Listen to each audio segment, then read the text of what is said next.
नमस्कार प्रिय दर्शकों। आज हम बात करेंगे एक ऐसी अद्भुत शक्ति की जो हमारे भीतर छिपी है, जिसे अगर जागृत कर लिया जाए तो हम जीवन में असंभव को भी संभव बना सकते हैं। जी हाँ, हम बात कर रहे हैं the power of your subconscious mind, यानी आपके अवचेतन मन की शक्ति। इस पुस्तक को लिखा है डॉक्टर जोसेफ मर्फी ने, जिन्होंने वैज्ञानिक दृष्टिकोण और आध्यात्मिक ज्ञान को जोड़ते हुए हमें बताया है कि हमारा सबकॉन्शियस माइंड किस तरह हमारी सफलता, स्वास्थ्य, रिश्तों और समृद्धि को नियंत्रित करता है। अध्याय 1, चेतन और अवचेतन मन, दो अलग दुनिया। हमारा दिमाग दो भागों में बंटा होता है, चेतन मन कॉन्शियस माइंड, अवचेतन मन सबकॉन्शियस माइंड। चेतन मन वो है जो निर्णय लेता है, सोचता है, लॉजिक लगाता है, पर इसकी शक्ति सीमित है। जबकि अवचेतन मन वो हिस्सा है जो बिना सोच समझ के हर चीज को स्वीकार कर लेता है। वो हर बात, हर भावना, हर विश्वास को अपने अंदर बसा लेता है और वही बनाता है हमारी वास्तविकता। जो विचार हम बार बार दोहराते हैं वो अवचेतन मन में बैठ जाते हैं और हमारे जीवन का सच बन जाते हैं। अध्याय 2, विचारों के बीज और फल। जोसेफ मर्फी कहते हैं, आपका मन एक बगीचा है और आपके विचार बीज हैं। अगर आप डर, असफलता और चिंता के बीज बोओगे तो जीवन में वही फसल उगेगी। पर अगर आप आशा, विश्वास, सफलता और प्रेम के बीज बोओगे तो जीवन भी उसी तरह निखरेगा। अवचेतन मन उस किसान की तरह है जो बिना भेदभाव किए हर बीज को उगाता है। सवाल यह है, आप कौन से बीज बो रहे हैं? अध्याय 3, विश्वास की शक्ति। एक बार एक महिला को अपनी बेटी के विवाह को लेकर भारी चिंता थी। उसने लगातार नकारात्मक विचार दोहराए। मेरी बेटी की शादी कभी नहीं होगी, किसी को वो पसंद नहीं आएगी। ये विचार धीरे धीरे उसके अवचेतन मन में घर कर गए। लेकिन जब उस महिला ने अपनी सोच बदली, हर दिन बोलना शुरू किया, मेरी बेटी के लिए आदर्श जीवन साथी जल्द ही आएगा, ईश्वर की कृपा से सब अच्छा होगा। कुछ ही महीनों में सब कुछ बदल गया और उसकी बेटी का विवाह एक अच्छे इंसान से हो गया। विश्वास के बीज जब बोए जाते हैं तो चमत्कार होते हैं। अध्याय 4, नींद से पहले दिए गए सुझाव। जोसेफ मर्फी एक प्रयोग बताते हैं। हर रात सोने से पहले जब मन शांत होता है तब अवचेतन मन सबसे ज्यादा ग्रहणशील होता है।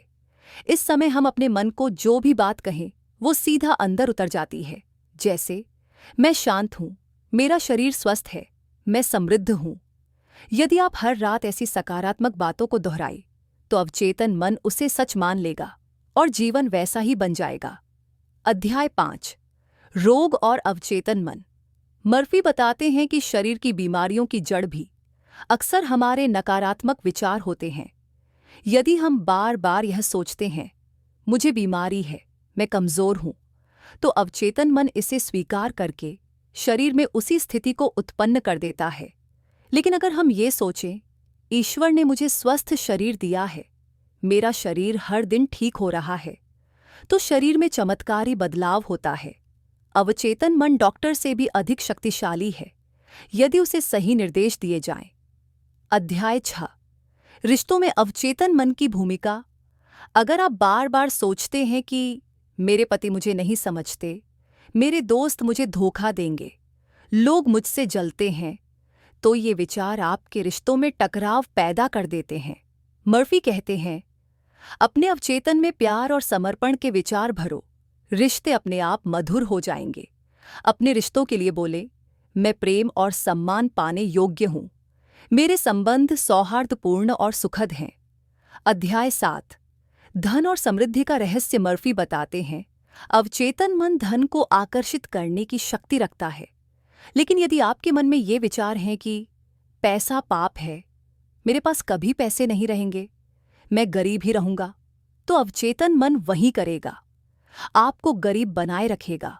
हर दिन बोले, पैसा मेरे जीवन में प्रवाहित हो रहा है, मैं समृद्ध हूं, ईश्वर की कृपा से मुझे धन प्राप्त हो रहा है। और फिर देखिए आपका वित्तीय जीवन कैसे बदलता है। अध्याय 8, पुनरावृत्ति का जादू। मर्फी का मंत्र है, रेपिटेशन इज द की। हर विचार, हर शब्द, हर भावनात्मक पुष्टि यदि आप उसे बार बार दोहराएं तो अवचेतन मन उसे सत्य मान लेता है। तो हर सुबह उठते ही बोले, आज का दिन मेरे लिए शुभ है। मैं शांत हूँ, शक्तिशाली हूँ, सक्षम हूँ।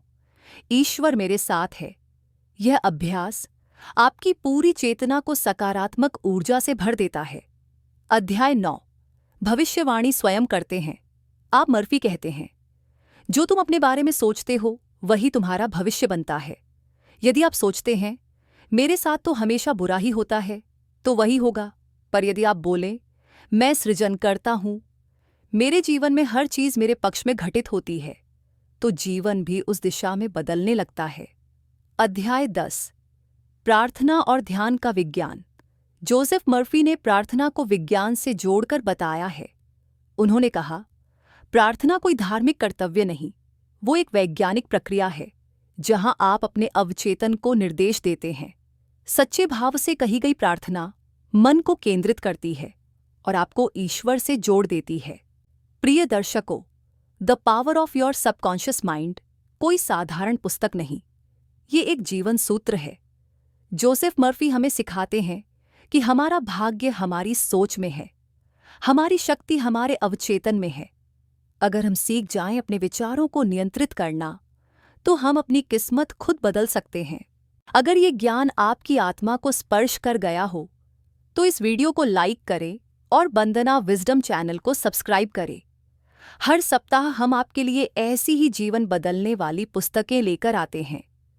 घंटी आइकन जरूर दबाएं, ताकि अगली बार जब आत्मा की आवाज आए तो आप उसे मिस न करें। इस ज्ञान को दूसरों तक पहुंचाइए, शेयर कीजिए, जागरूकता फैलाइए। आपका साथी हमारी सबसे बड़ी प्रेरणा है। Thank you for watching. जय हिंद।